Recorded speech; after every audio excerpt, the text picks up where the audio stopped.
Okay, if you are paying attention, you might have noticed that I kept on saying the name of the date icon must be date icon.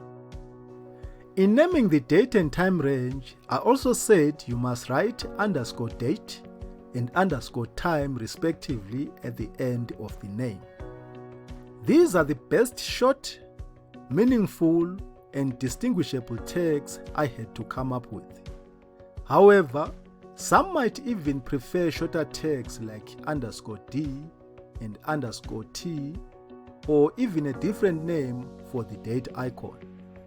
If this applies to you, let me show you how you can easily override my choices.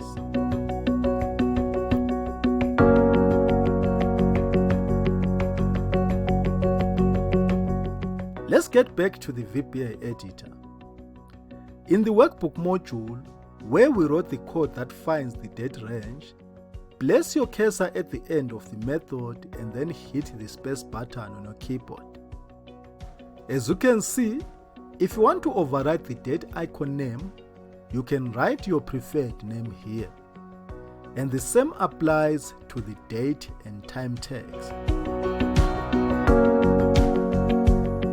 However, you must make your mind before you start inserting your icons and defining date ranges. If you choose to do this later, then you will have to go back and make sure that your existing icons and named date ranges comply with the new changes.